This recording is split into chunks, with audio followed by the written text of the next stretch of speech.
Bismillahirrahmanirrahim. Assalamualaikum warahmatullahi wabarakatuh. Selamat pagi anak-anak kelas 2. Apa kabar hari ini? Semoga kita semua selalu dalam lindungan Allah Subhanahu wa ta'ala. Amin. Sebelum pembelajaran dimulai, tidak lupa marilah kita berdoa bersama. Berdoa dimulai. Bismillahirrahmanirrahim.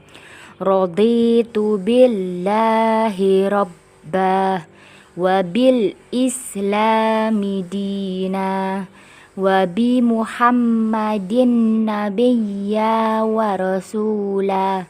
Rabbi zidni ilma warzuqni fahma. Amin.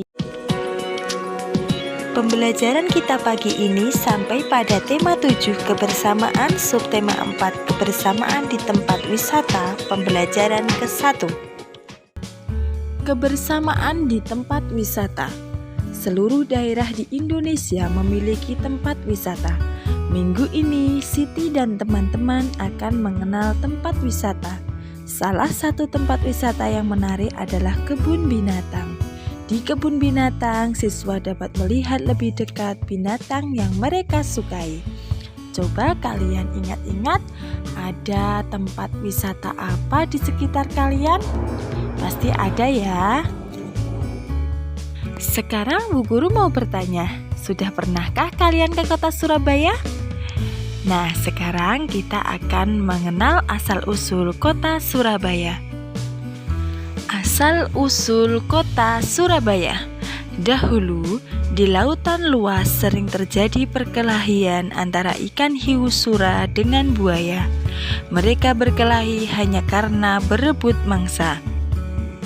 Keduanya sama-sama kuat, sama-sama tangkas, sama-sama cerdik, sama-sama ganas, dan sama-sama rakus. Sudah berkali-kali mereka berkelahi, namun belum pernah ada yang menang ataupun yang kalah. Akhirnya mereka mengadakan kesepakatan. "Aku bosan terus-menerus berkelahi, buaya," kata Sura. "Aku juga, Sura. Apa yang harus kita lakukan agar kita tidak lagi berkelahi?" jawab si buaya. "Untuk mencegah perkelahian di antara kita, sebaiknya kita membagi daerah kekuasaan menjadi 2. Aku berkuasa sepenuhnya di dalam air dan harus mencari mangsa di dalam air. Sedangkan kamu berkuasa di daratan dan mangsamu harus yang berada di daratan. Sebagai batas antara daratan dan air, kita tentukan batasnya, yaitu tempat yang dicapai oleh air laut pada waktu pasang surut." "Baik, aku setujui gagasanmu itu," kata buaya. Dengan adanya pembagian wilayah kekuasaan, maka tidak ada lagi perkelahian antara Sura dan buaya. Keduanya telah sepakat untuk menghormati wilayah masing-masing. Namun pada suatu hari, ikan hiu sura mencari mangsa di sungai.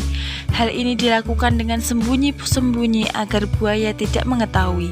Mula-mula hal ini memang tidak ketahuan, tetapi pada suatu hari buaya memergoki perbuatan ikan hiu sura ini.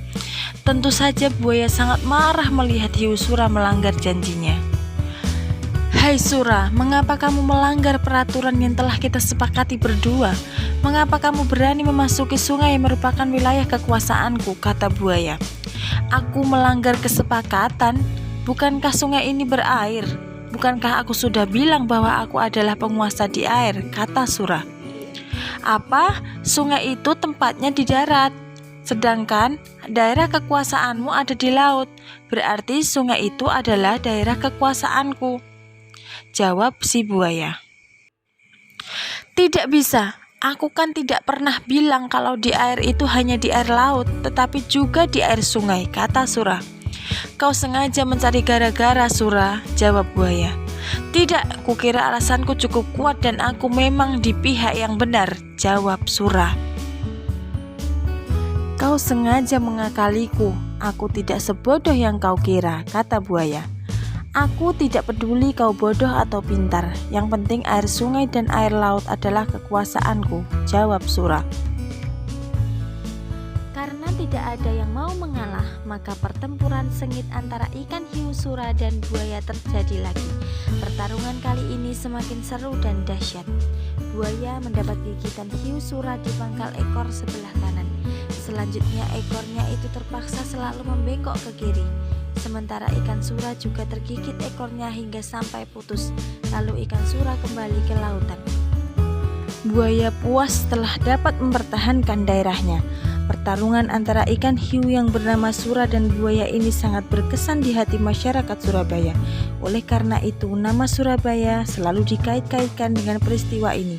Dari peristiwa inilah kemudian dibuat lambang kota Surabaya, yaitu gambar ikan sura dan buaya. Hiu, sura, dan buaya sepakat membagi dua wilayah. Bagian laut wilayah sura, darat wilayah buaya. Kita lihat gambar di sebelah kanan, wilayah belum disepakati. Mereka masih bersatu dalam satu wilayah. Kemudian setelah disepakati, wilayah dibagi menjadi dua, yaitu setiap bagiannya 1/2, 1/2. Setiap siswa harus mengenal makhluk lain. Siti melihat banyak hewan di kebun binatang. Setiap siswa harus menyayangi hewan. Hari ini siswa mengerjakan tugas secara berkelompok. Setiap kelompok harus bekerja sama. Tugasnya adalah membuat prakarya dengan bahan alami. Sebelum membuat prakarya, setiap kelompok menyiapkan bahan. Bahan-bahan yang digunakan adalah tanah liat dan pewarna. Siswa membeli bahan dari pasar. Untuk kreasi buaya dari tanah liat, alat dan bahannya adalah tanah liat secukupnya, pelumas atau minyak goreng, cat, alas bisa triplek dan lain-lain, dan juga air. Langkah membuatnya, yang pertama, siapkan bahan dan alat yang diperlukan. Ambil tanah liat secukupnya. Lenturkan tanah liat di tripleks agar lentur dan mudah dibentuk. Lumuri dengan minyak goreng supaya tidak lengket. Bentuk bagian-bagian buaya seperti gambar nomor 1 sampai 7. Rapikan dengan tangan dan lumasi minyak goreng agar tidak lengket. Kemudian jemur selama 1 sampai 2 hari supaya tidak pecah-pecah. Lalu amplas permukaannya supaya halus. Kemudian cat sesuai keinginan dan keringkan. Kalian semua dapat berkreasi atau mencobanya di rumah, membuat karya seni 3 dimensi menggunakan bahan tanah liat dengan bentuk yang kalian inginkan. Untuk tugasnya, anak-anak kerjakan Ayo Berlatih Bu Pena halaman 74. Semangat belajar anak-anak semua, jaga kesehatan ya. Cukup sekian, terima kasih. Wassalamualaikum warahmatullahi wabarakatuh.